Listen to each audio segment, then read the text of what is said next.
What's up, everybody? We're back in Bristol. Thanks for hanging with us here on First Take with Skip Bayless and Stephen A. Smith. I'm Molly Karam. What's up? You texting me? How we doing? No, don't need to do that. What's up, man? How are you? How are you? Good. Good morning, Molly. Good morning. I'm fantastic. Yes. Playing up to the moderator already, I see. That's okay. I can't It's okay say with good me. morning. It's okay with me. I don't care. I'll just sit over here by myself on my island. I don't need either one of you. Have you You're going to celebrate by yourself like Yes, I Johnny? can celebrate by myself over here. All right. My mini victories on this show. Ernestine is watching. You Yeah? can't even say good morning to a young lady. That's you. That's you. That's what it is? It's okay. That's what it is? It's 2 against 1. Got those clamps on? I do. You want it to be 2 against 1. All right, let's see who's going to win today. About last night, Monday Night Football, Jay Cutler led his 24th career game-winning drive, 4th most in the NFL since he became the starter back in 2007, handing the Chargers their 5th consecutive loss. Stephen A., what are your thoughts on Cuddy now?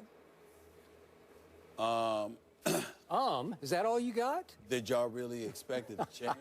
I mean, what am I supposed to say? You're right, Jay Cutler led a game-winning drive, connected on a 25-yard pass to Miller, and everything is good because they beat a San Diego Chargers team who's flagrantly underachieving, who's bereft with injuries.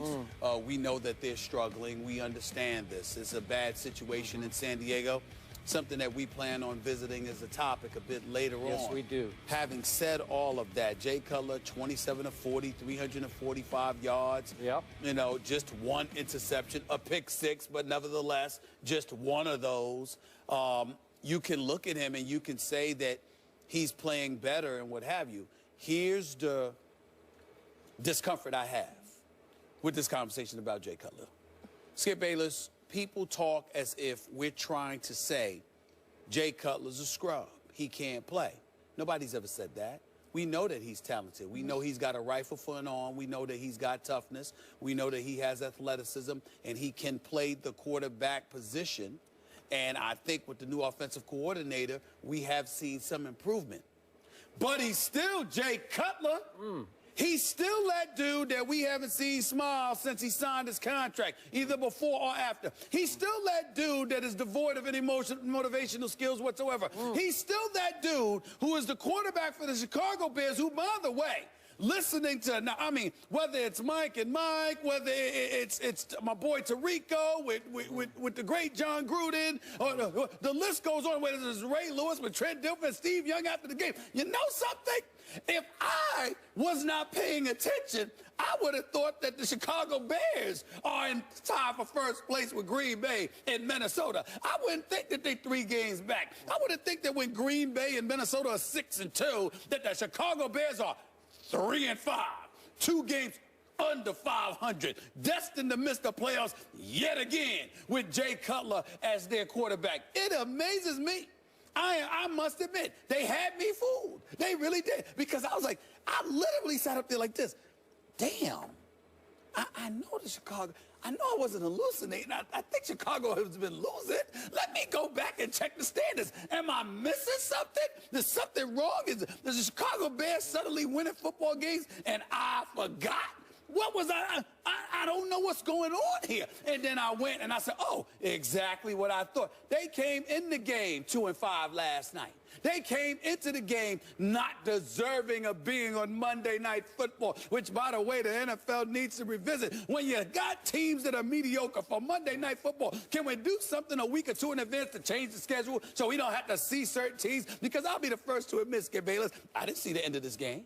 I read about it. I swear I was going to say this. That was going to be my opening salvo. I didn't see the end of this game. I knew you weren't watching. Because let me tell you something right now. I watched. They were down 13-0. I got it. Then I watched them come back. You understand? And pull it within 16-14. I was like, all right. Yes. It's no big deal. Yes. I literally Giving him ammo. Fell asleep because, Skip, it wasn't that I didn't think that Jay Cutler in Chicago would win. It was that I didn't care. It makes no difference to me. Why? Because they're going nowhere. Just like the San Diego Chargers are going nowhere. So to me, it just didn't move me. And I was like, are these guys, what are they talking about? Why are they acting like Jay Cutler's undefeated? It's the same old Jay Cutler. Same old stuff. He just won a regular season game. That's all. That's all. So I watched every last drop. I'm sure of this you game, did. but I watch them all. Yes. And I can prove it to anyone who wants to check my Twitter timeline because I tweeted at the end of the game. In fact, just after the game ended, just in case you want to validate whether I was watching or not. Sure. But I laughed out loud when Jay Cutler threw the touchdown pass. It was a great catch by Zach Miller. But Jay Cutler, could we see what he did after this touchdown pass? He immediately went emotionally crazy. Maybe we don't have it. Yes. All right. Have it? Oh, we're trying to get there. We go. There, look at that. That's Jay Cutler that you say plays with no emotion. Look at that. Look at that. Jay Cutler, my man from Vanderbilt University, was into the football game. He's throwing fists, man. Yeah, hugging people. We got him. We came back and won another game. Here we go. This is the new Jay Cutler. Okay. Or maybe it's the same old Jay Cutler. I don't know. Okay. But here's the point. Okay. I laughed out loud. Because I didn't see that. I didn't see that. I laughed out loud. I thought, God, somewhere Stephen A. is steaming. He's cringing over this. And then it hit me. No, he's not. He's asleep. Yeah. I knew he was asleep. That's right. He's snoring. I was absolutely asleep on Jay Cutler. So I have admitted to you over the last year, you've got me on Jay Cutler because mostly he's defenseless. I can't even begin to defend him. He did go to my alma mater. I loved him coming out of college. I still say he has the strongest arm in pro football. You can have Aaron Rodgers if you want. Nobody has a bigger gun than this guy has. I'm sorry. And you know what? He's still in the top 1/3 of quarterbacks in athletic ability because he can flat move around the pocket. He made a couple little moves in the pocket last night that got him free. That's right. I agree with that. And when pressed, he can run with the football down the field, and every once in a while, he will run over people. He takes punishment as well as any quarterback in pro football, and he has sustained much in the pocket or lack thereof in Chicago. And I'm here to tell you, do you realize that last night, just for perspective on this, that was his 20th fourth-quarter comeback since the start of 2007. Right. That means he's tied for third in the National Football League in fourth-quarter comebacks with the great Peyton Manning, and he's behind Matt Ryan and Tony Romo. Well, you're in pretty elite company. That's 20 fourth-quarter comebacks. And by the way, his QBR last night in the fourth quarter was 99, 98.7. I'll just round it up to 99. And his QBR in the last 3 fourth quarters has been 98 or better. So we do have a Jay Cutler who can be so clutch. But I am the first to admit to you, he can also be so catastrophically careless. I get it. Last night he threw a pick six. Last night he was careless with the ball in the pocket, got it knocked out, stripped, fumble, lost football. Down at the 10-yard line at the Chargers 10. And then what happened? We went from, oh no, Cutler, to Great Jay, because there's Great Jay inside him. It's always in there. And when you least expect it, when he gets in a little comfort zone, he gets a little fired up, you better look out because nobody throws a better football. Again, you can have Aaron Rodgers. I'll give him to you. I'll take Jay Cutler for velocity, not for accuracy, just cannon shots. Where you say, whoa, did you see that? It leaps off your screen. That's the Jay Cutler I love and I hate because I'm never quite sure what I'm going to get from him.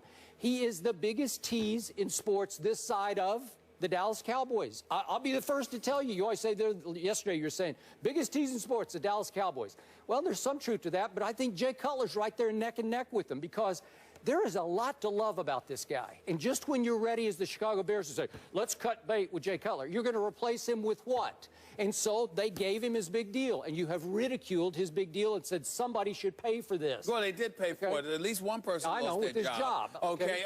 So one could make an argument that a head coach lost his job. A couple of offensive coordinators lost their jobs because you can't figure out how to work with this dude. But remember, the McCaskey family is still in charge. So you know, again, they can't lose their job. Well, they had to sign off on this. They can't lose their job. The reality, Skip Bayless, is this.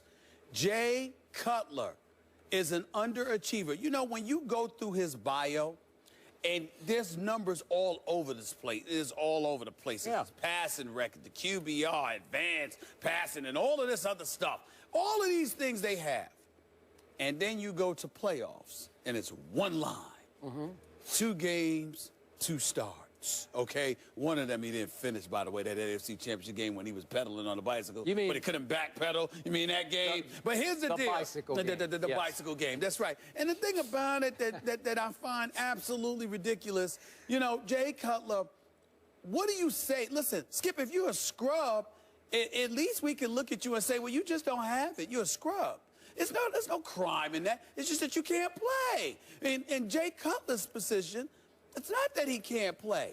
It's that he wasn't interested most of the time. He is as apathetic and indifferent of a leader at the quarterback position that we have seen in eons. I mean, don't get me started with this dude. So what I'm saying to you is, it was nice to see him get a bit emotional, and Skip Bayless is up there showing footage, demanding that they show footage of him, you know, pumping his fist. What you gonna call him next? Psycho J? Is that what he's gonna be called next? Let me tell you something. I call him Cuddy. Let me tell you something right now. You're going to learn to listen to me, because contrary to what you believe, I look out for your heart. You fall for teasers all the time. Every time. How many people? And you know, listen, man. You know, listen, we all know I love me some Ernestine. How many times do you sit up there, she's got to mend your heart because some team has broken your heart, because some player has broken your heart, because you got faith in them and they let you down. When are you going to stop? She just looks at me and says, get over it. That's right. Just get over it. And you don't. And then I got to sit up here and try to pick up the pieces because your heart is cracked in half, because once again you found yet another individual to believe in. You've got no business believe in him. Don't trust him, Skip. Come to the light. Don't trust Jay Cutler. He's going to break your heart. He's going to let you down. Next week, he's going to look depressed. You can book it. Somehow, some way, this is what he does. This is what he does, Skip. And you better accept it, man. I'm tired of trying to mend your heart, man. You keep falling for this stuff. You keep falling for it. I trust my man Steve Young on the late Sports Center last night, saying that Jay Cutler has fallen into a new comfort zone with Adam Gase as his coordinator and Dal Loggins, who used to be Johnny Manziel's quarterback coach in Cleveland, now as his quarterback coach. I'm starting to believe here. Maybe this is the perfect spot for Jay Cutler. And I'm going to remind you, does he have Kevin White, their first-round draft pick, that I said was going to be the best receiver in the draft? No. Nope, he does not. Hasn't had him all year. Okay. Did he have Matt Forte last night? No, he did not. No, he did not. Did he have Eddie Royal last night? Maybe his second best. I'm going on the last several years where he had all of those dudes, plus Brandon Marshall, and still couldn't get the job done. And oh, by the way, over the next 3 weeks, they are at St. Louis next week. Then they have Denver, and then they're at Green Bay. I smell a 3-game losing streak coming on board. Let's see how Jay Cutler is then. Just stop it. Wait, I mean, it's just hard to take. Hasn't Aaron Rodgers lost 2 in a row? Yes, he has. Yes, he has. Excuse me. You think the Bears are going to go to Green Bay and beat him? Maybe if they're a little healthier. Let me tell you something. You need to stop it. And by the way, it's sacrilegious to mention Jay Cutler in the same breath as Aaron Rodgers. I don't know about that. Jay Cutler, please. Jay Cutler, just stop it. He can't wait for the Aussie. I'm trying to tell you right now, he already got his vacation plan. He know where he's going. You know, he's like, how long he's going to stay there. He got the date all lined up. He probably made his vacation reservations for the first week of January before the season even began. That's who he is, okay? I'm just trying to tell you. You don't know who he is? He's this Jay Cutler. He's this guy. Yes.